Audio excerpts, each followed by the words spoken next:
well and you sort of figure out where you want to go in the world in your story, and you can take a place like the Dominican Republic and you can make it look like the Philippines. It says a lot for our team and the pre-production of, like, I wanted to make us feel like we were going all over the world.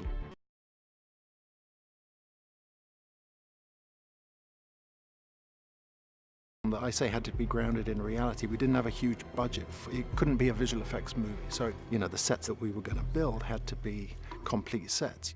As always in pre-production, we're always talking about whatever set's being built, having Russell in there to sort of understand where the lighting's coming from and how that's going to work. And my best communication now is really through pictures and visuals. I just sort of say, like, emotionally, this is what I think the safe house feel I'd like to have. And then, of course, Russell and John would sort of embellish on that. It's doable as long as we find some great locations that we can shoot up front, and then we can put our big sets, which were the interior of the plane and to a lesser extent the conference room, the war room. You know, as long as we can put the big builds to the back of the schedule, we'll have time to get those built and we can do it. And within a couple of weeks it was like, you know, due to Vin's schedule and other things came into play, it was like, yeah, no, we've still got just the short prep, but all those sets are going to be in the first 3 weeks. So I think I had a couple of days just sitting kind of doing a lot of this, kind of scratching my head and how the hell are we going to do this?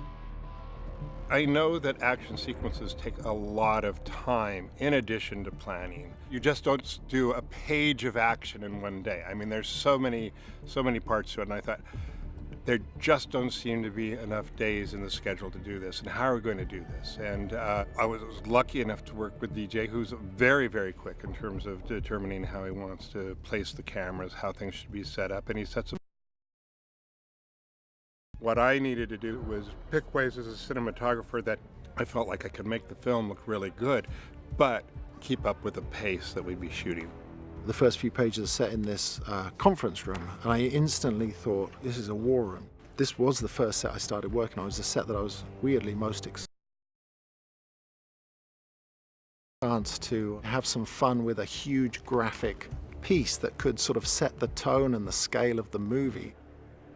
I think the most impressive design element for me was that Jungle Rave set that we built in Toronto, because I think the danger of one of those sets is, and Russell was really, you know, I wouldn't say frightened, but the challenge is how not to make that look like a set.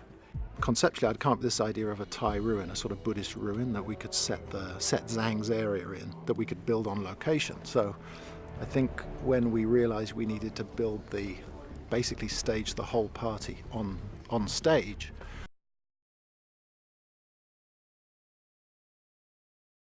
a Thai ruin. The set itself in Toronto on a massive soundstage, the biggest soundstage I've ever worked on. And we filled it basically. We filled it with the Thai ruin set, and then we built a sort of old ruined hut that was kind of contained the rave itself, and then we had layers and layers from Florida. They all trucked them all up in heated trucks, and then we heated the stage for 2 months to keep all the greens alive. But it was a massive, massive setup. Somebody get turned up tonight.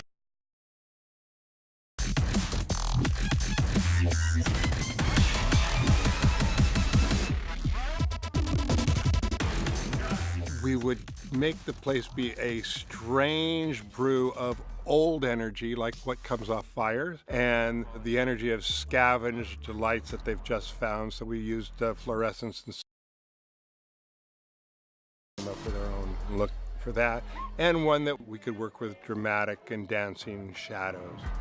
It was a really difficult set to light because you're moving fire barrels all around, and of course we simulate some of that, but we use that as our primary light source in that entire sequence. And I think John Billington was really pleased because you got to see his set, but you also got to see it in the real environment of sort of this jungle rave. So to me, that was one of our great accomplishments.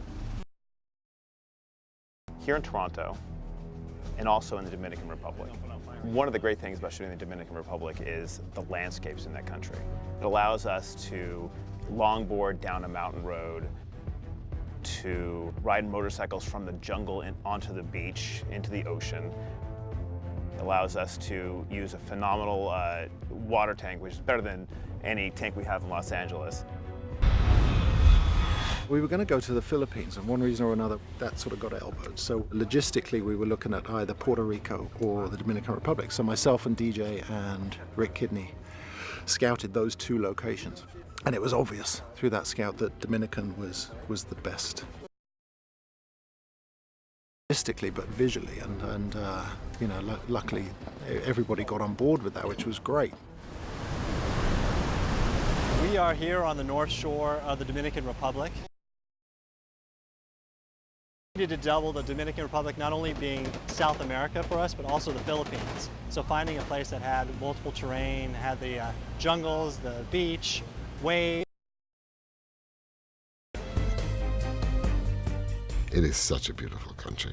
I'm a huge advocate for going to locations because there's always a magic on that location that you can't recreate on a stage. We see this part of the story in the other shot. So tell us a different story here. Okay, that was a very good shot. We shot in Salinas, Dominican, which is really down the tip south in this sort of salt mine. And we played that for what it was, actually. And then we kind of went up to Santo Domingo and around Santo Domingo and Punta Cana.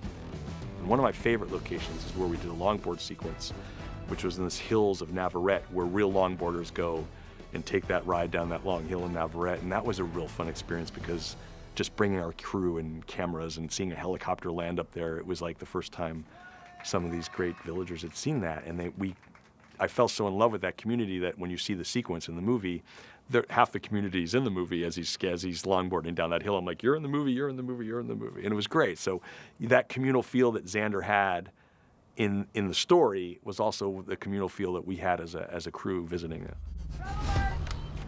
I had gone down there, and the president at the time had asked me how he could bring the film industry. My father at the time was teaching a program at NYU where he was taking inner city kids and teaching them how to become filmmakers.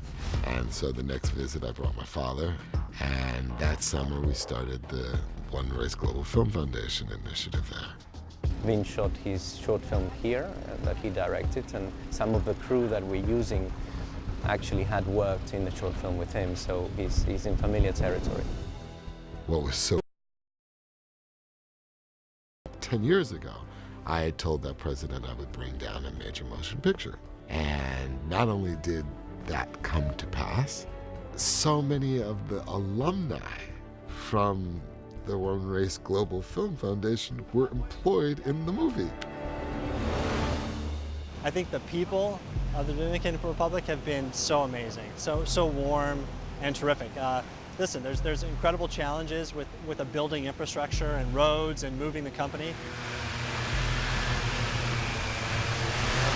We were doing a lot of work that was in a fairly remote location, one in which we eventually had to build our own roads to get in there. But when you plan, you have to plan knowing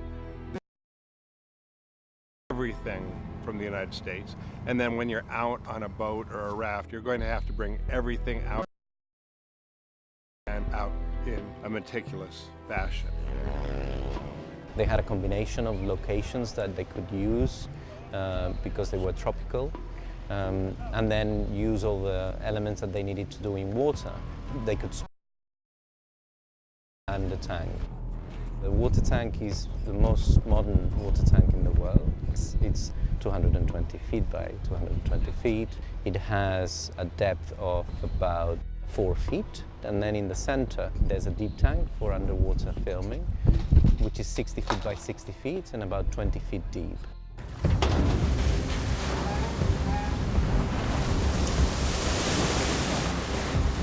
That day at the tank, that's the real Vin in the water. With the dump tank, we were throwing water on top of him. He spent the whole day in water under. So we built this rig underwater in the tank so that he could really ride that bike, and we would pull the bike underwater so the bike performs the action, so Vin can really interact with the water and the bike, because that's stuff that you cannot make up later. Got it! Water can be unforgiving when you're below the surface. For the word action, you know, you're playing by seconds there, and you have to do a whole stunt sequence there. Some of the hardest stuff was actually swimming fully clothed with boots and jewelry and jackets in a turbulent ocean. For the last 2 or 3 weeks, we've been testing these bikes actually here in the tank, so they would jump in from the outside of the tank. To watch. Obviously, Russell's just such a master with all the water work. I mean, if you do Titanic, what we did here in this movie is probably sleepy for Russell. After the culmination of motorcycle chase with motorcycles racing along the waves, we are shooting the culmination of that scene when Xander Cage comes out of the water. It's water resistant. That's probably why you see so many people out there trying to protect the camera. It can take a wave, but it really shouldn't go underwater.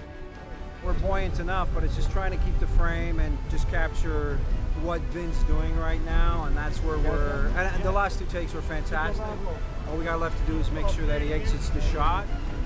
I think I've got 5 or 6 guys, we're all hanging on. I got Rico on the camera with me so that it's stable. He's telling me when the waves come in and we're all jumping together, so it's thumbs up, it's fantastic.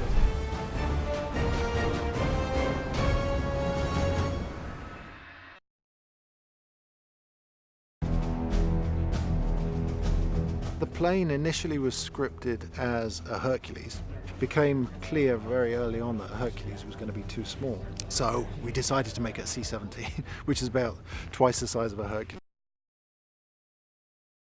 Sort of set that can get boring quite quickly. Cool and interesting as I could. The walls are defined already, so it's more to do with the finishes and the tech and the colors. We looked at references from military cargo container planes, and the palette was much, much lighter than I thought would be useful because I knew we had so many action sequences in that plane. And by keeping the tones down, the walls darker, it would allow me to spend more time lighting and less time taking away the light and keeping it off the walls. He just kept saying, the darker you can get it, the better. And every time I showed him a color, it's just like, the dark, if we can go a bit darker. And it just kept getting darker and darker, and he was absolutely right. 3, 2, 1, go! We had the interior of the C-17, and we had modules in the ceiling that could pull out so we can have everyone on wires and wires that could be removed. We also had our camera, which I would call sort of in this zero-G camera. It was kind of customed up there in Toronto for us, where we can literally do a complete 360 and float. Because I wanted to say, if we were going to capture zero-G, the camera operator would have to feel like he's in zero-G. So that was really important to us to have that aspect as well. Up!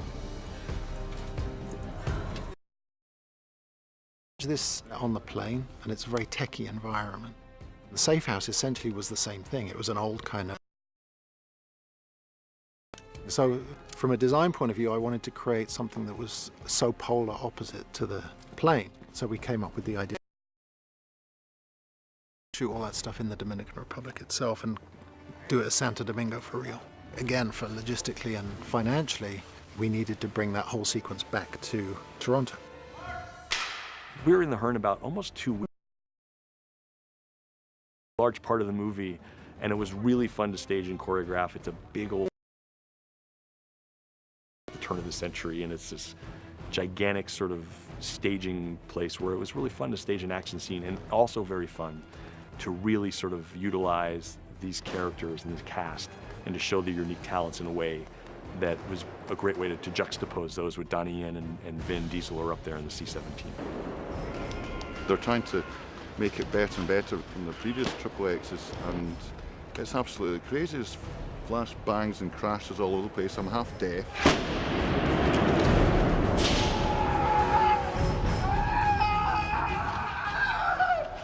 Massive stunt team. I don't really know what's going on, to be honest. It's absolutely, it's chaos. Organised chaos. Thank God DJ's controlling it, somehow with a smile on his face still.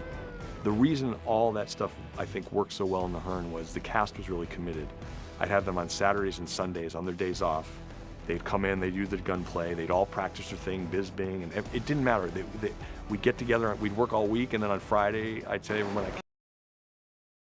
guys, and we'll go through, and everyone really was committed to doing a good job. And so by the time you got to the set as a director, We weren't talking about, hey, if I go under and she goes over. It was all really worked out on the weekends. So it's, it's that when you're on location, I don't mind working 7 days a week, and the cast didn't either.